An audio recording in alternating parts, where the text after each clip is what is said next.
whatever your state of mind has been from your childhood to now need not be the state of your mind for the rest of your life. Find something that you're passionate about, you need to develop some intensity of attention will naturally come. The easiest thing to do is change the framework of our mind.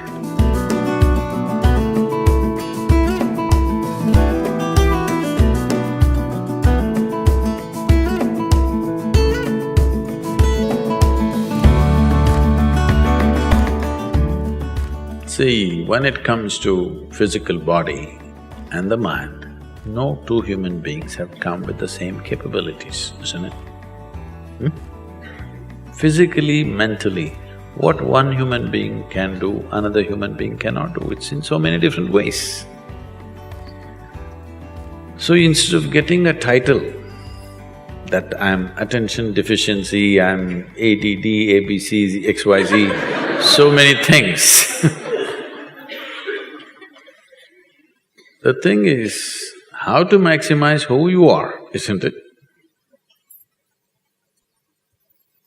You have attention deficiency, but I had another kind of problem. I had too much attention. If I pay attention to this one, I can't shift my attention to this, I'm just looking at this only for hours. That also people thought is a problem. People thought it is a problem, he's just looking at one thing all the time.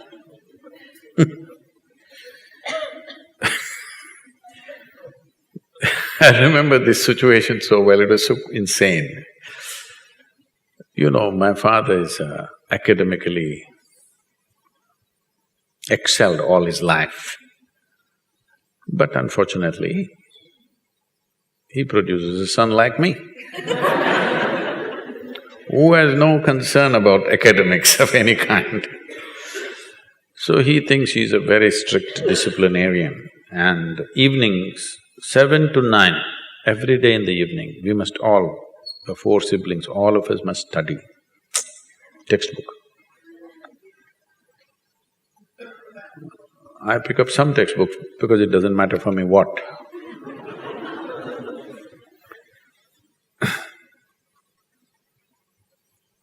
And I open somewhere. I don't care which page, I just open some page. And I find some small speck on the page, a tiny speck, some flaw in the paper. I just look at that, that's about it.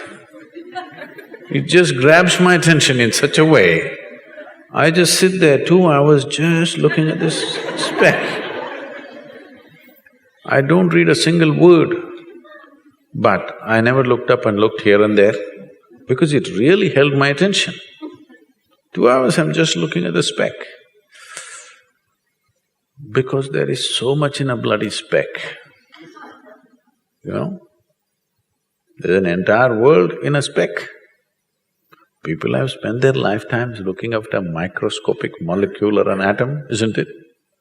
Speck is much bigger than an atom. So, people thought I was going crazy because I had too much attention. So, don't go on labeling yourself this and that. Who decides you have attention deficiency? Huh? Is there some standard, how much attention you must have? Or how much attention you must get? There is no such standard anywhere, isn't it? You're making it up. The problem is, right from childhood, children are labeled and they are supposed to carry this label for the rest of their life. What level of attention you have at 5, what level you may have at 6, at 7, at 8, at 15 or 20 can be entirely different. Haven't many of you evolved through this process? Huh? Haven't you? First day school you couldn't figure a damn thing, maybe later on you did well, Or maybe first day you look like you understood everything, by the end of the year you did nothing. Yes or no?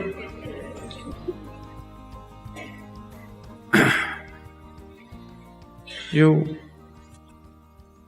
a young man. There are girls in the neighborhood. I'm a mechanical engineer, so… No, that's okay. I'm a mechanical engineer. Are there girls in the neighborhood, I asked? No, engineers generally tend to have neighborhoods which do not have a lot of girls, so…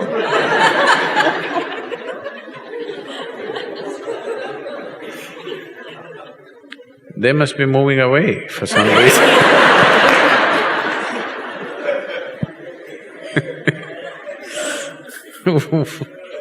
Where does this come from, mechanical engineer? Mechanical in the head.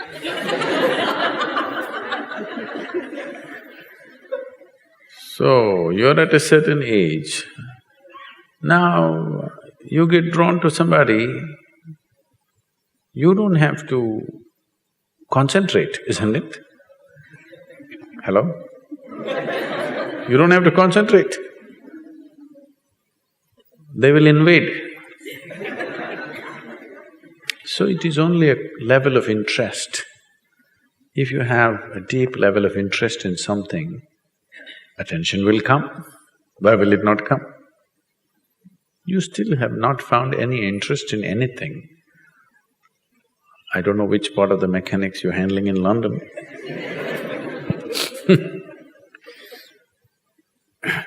I heard the clock is not working.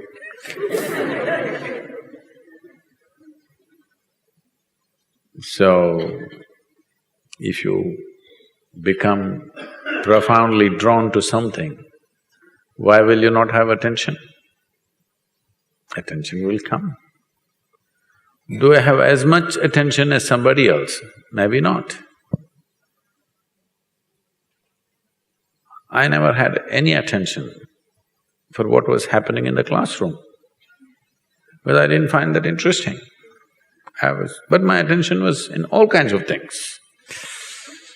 Does it mean to say I have attention deficiency? No, I'm not interested in what they're putting up on the blackboard. That's all. So right now, unfortunately, all the girls have moved out of the neighborhood. So you have attention deficiency.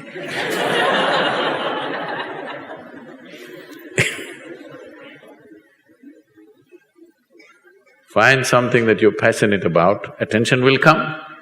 Why will it not come? Not necessarily what I said, just anything.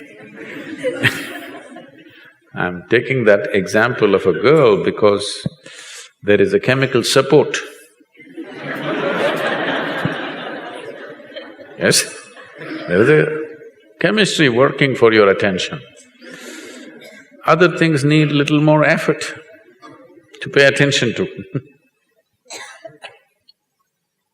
You need to develop some intensity of passion. That's something that is important. What you think is important. If this comes into your perspective, attention will naturally come. I know others will say other things, but what I am telling you is, whatever your state of mind has been from your childhood to now, need not be the state of your mind for the rest of your life. The easiest thing to do is change the framework of our mind, isn't it? To change the framework of our body is very difficult. To change the framework of our mind is the easiest thing to do because that is the most flexible thing. But that you have made it like a concrete block. What do you want to use your head for? Just headbutting? You must keep this as flexible as possible, isn't it? Hello? You have made this into a concrete block, what is the intention? That's why I think so many are… there's such passionate football fans. The only thing that you appreciate is this. That is also a good thing when it's done well, but head can be used for many more things. And you can do many more things only if you keep it completely fluid and flexible. Otherwise, a concrete block is useful only for certain things. So it doesn't matter what labels they put on you. If you wish, you can change the structure of your mind.